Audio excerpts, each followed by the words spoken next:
Chair recognizes Chairwoman McClain. Wow, I'm going to get back to the issue that we're talking about. So thank you, Mr. Chairman. My colleagues on the other side of the aisle are quick to identify as free market capitalism as soon as it benefits their agenda. What we discussed here today isn't a problem of the free market. Anti-competitive ESG practices where banks and money managers are colluding with climate activists force business to adhere to enormous compliance costs. And again, I'm a business owner. I've had to live in this realm. So this isn't a free market. And that's capitalism. That's what we believe in.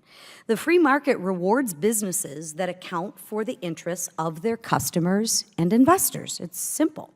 In a free market, consumers are free to reward companies they agree with by patronizing their business. This isn't the case with ESG because many of these decisions are being made without the customer's knowledge.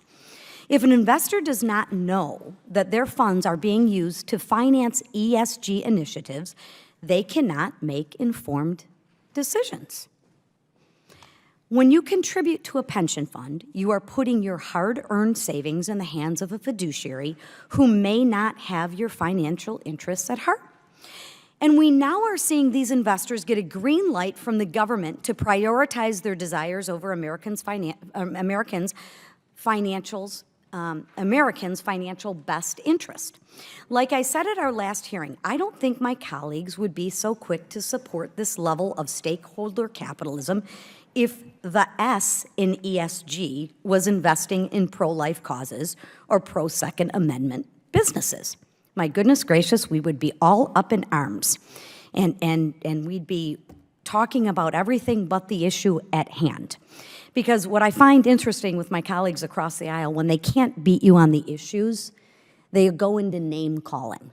So I would prefer to just stick with the issues and the facts, right? That's why economists do so well, because it sticks with the facts. Rates of return are pretty simple. We don't get into the ideology.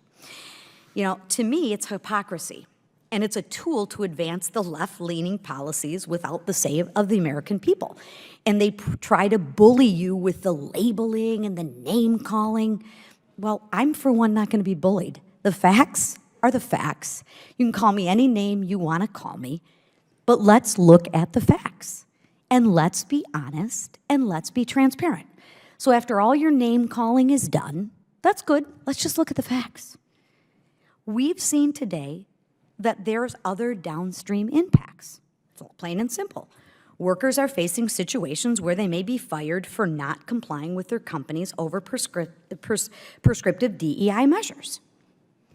From what we've heard today, those measures aren't doing much to improve the viewpoint or employee diversity in these companies. Unfortunately, and ultimately, forced ESG compliance is harming American workers and business. And I'm going to say this again, forced, not free market, not free to choose, because when, again, I can't beat you on the issues, I have to go to name calling, I have to go to bullying. All of a sudden, I'm a white supremacist and I'm racist. And no, I'm just talking about the facts, but if you can't beat me on the facts, I guess call me names. So this committee will continue to investigate this matter. And in closing, I want to thank our panelists once again for your testimony and for your commitment to the facts and transparency. And with that, Mr. Chairman, I yield back. Chair